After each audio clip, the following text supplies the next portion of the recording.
Most drivers believe car maintenance is all about oil changes and the occasional rinse. But under the hood, silent killers are already at work.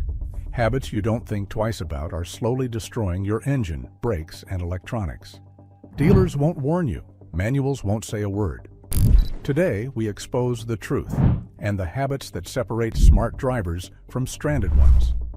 Trick number 9. Follow the quarter tank rule.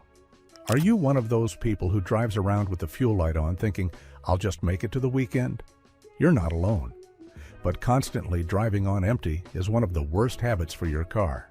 It might feel like you're squeezing out every last drop, but what you're actually doing is putting your fuel system on a fast track to failure. The fix? Always try to keep your tank at least a quarter full. Just that simple habit can save you a ton of money in the long run. The thing is that your fuel pump sits inside the gas tank and it relies on gasoline to stay cool and lubricated. When you run low, it starts sucking in hot air instead of fuel. That heat dries it out and wears it down from the inside. I've seen pumps burn out before they even hit 80,000 miles, just because someone kept pushing their luck. And it gets worse.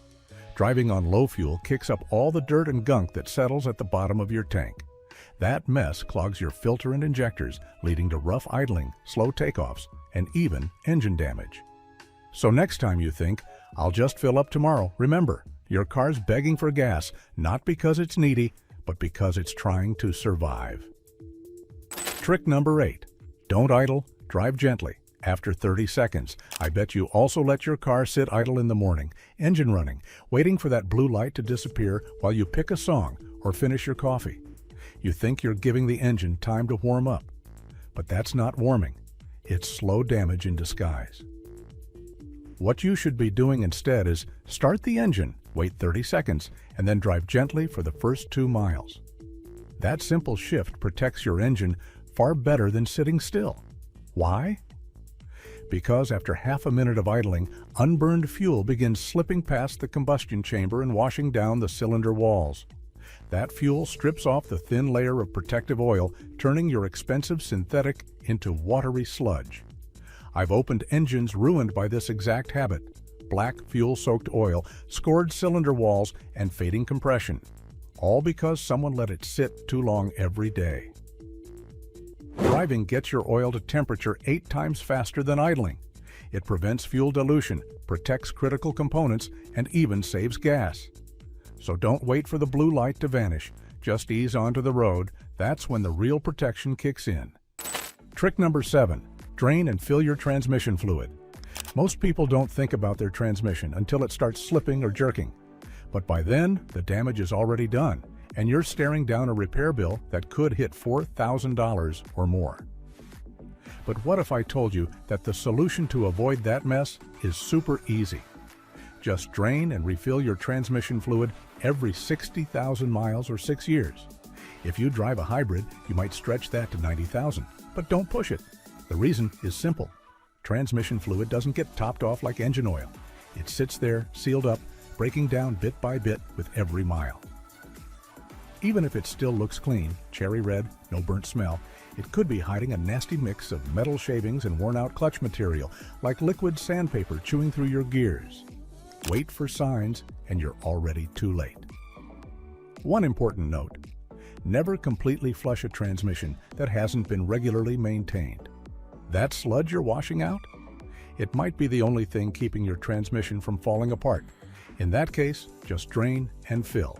And whatever you do, only use the fluid your car was built for.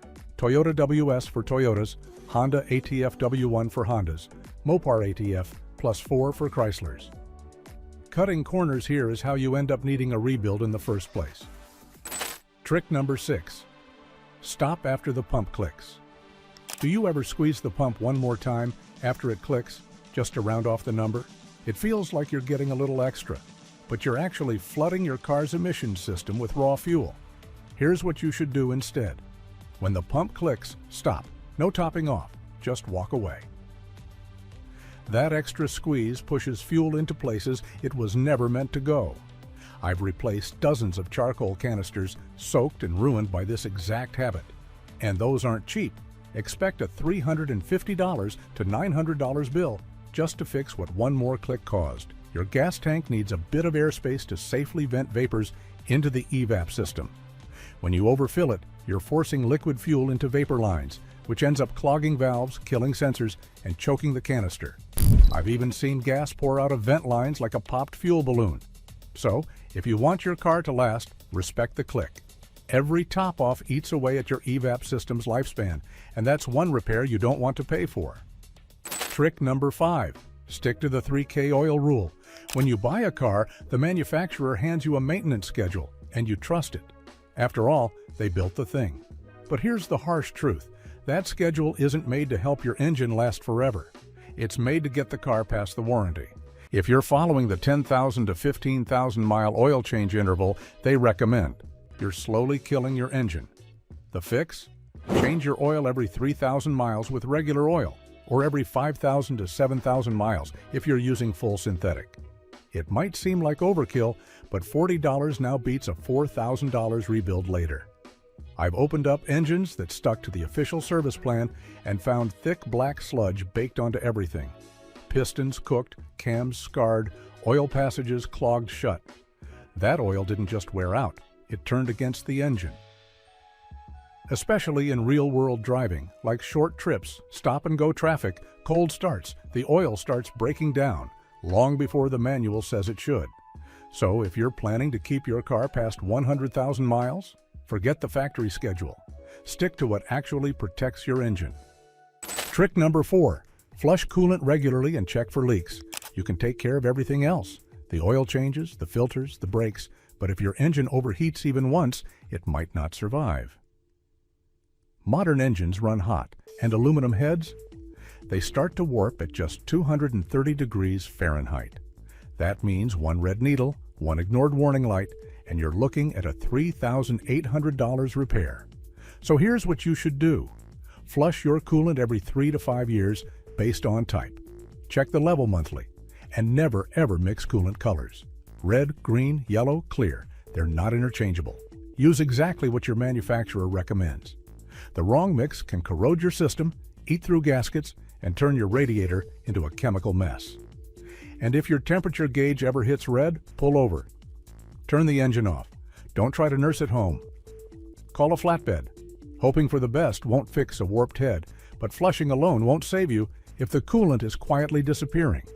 If you're topping it off every week, you don't have a maintenance routine. You have a leak. Coolant doesn't just vanish. It's escaping somewhere. Maybe through a cracked radiator, maybe a soft hose.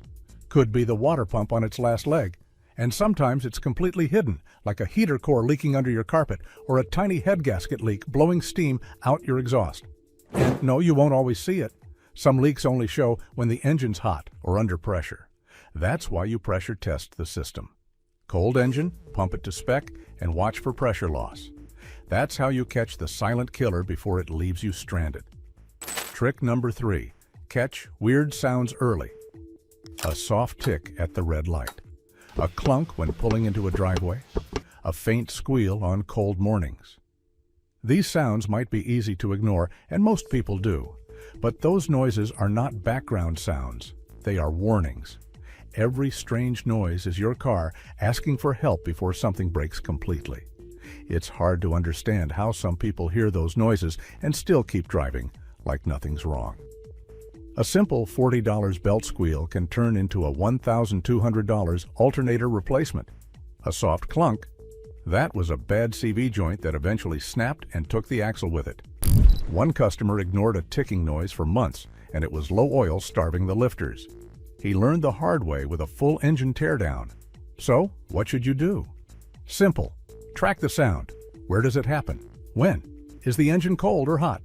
Do you hear it while turning, speeding up, or going over bumps? Then, get it checked. Early fixes are cheap. Ignored ones will wreck your ride because every weird sound coming from your car is actually your car trying to tell you something. Trick number 2. Scrub battery terminals regularly. Ever had your car refuse to start even when everything seemed fine the day before? Chances are your battery terminals are covered in corrosion, quietly killing power without warning. That white crust? It's not harmless. It suffocates the starter, overworks the alternator, and puts your electronics on life support. I've seen cars towed in with dead batteries that just needed a $5 wire brush and 10 minutes of cleaning. In some cases, drivers have come close to paying $900 for a new starter, only to discover that heavy corrosion around the terminals was the real culprit. The fix is simple. Every 3 to 4 months, pop the hood and check the battery. If there's visible fuzz or buildup, clean it with a mix of baking soda and water or a dedicated terminal cleaner. Then, apply dielectric grease or terminal protector spray to prevent it from coming back. And yes, even brand new vehicles can develop corrosion.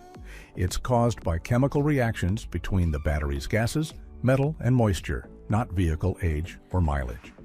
Also, don't yank off your battery cables without checking for radio codes or memory settings. Some cars really hate being unplugged. And finally, we have one last habit, rarely mentioned, often ignored, but it's quietly saved more engines than most repairs ever will. Trick number 1, always engage the e-brake. If you think your car is safe in park, it's not. That gear isn't a brake, it's a backup, and relying on it alone is a fast way to destroy your transmission. Every time a car is left on an incline without the e-brake, it forces a tiny metal piece called the parking powell to hold the full weight of the vehicle. That's thousands of pounds resting on something the size of a pinky finger. When it snaps, the car can roll. And the repair? A $2,800 transmission teardown just to keep it from happening again. This applies to every car, whether it's brand new or 20 years old. So, set the parking brake first, then shift into park. Not the other way around. And it's not just for hills, do it on flat roads, in driveways, everywhere. It's called a parking brake for a reason. Skip this step and you might not notice anything until the day your transmission fails in a quiet parking lot. And there you have it. 9 habits of people who actually care about their cars and their wallets. Not just the kind of care you show with a wash and a wax, but the kind that keeps your engine running, your wallet intact, and your car on the road for years longer than most. Which one of these habits are you already doing, and which one are you fixing from today? Tell us in the comments. And if this helped you spot even one mistake, hit that like button, subscribe, and share it with someone who's killing their car without realizing it. Thanks for watching.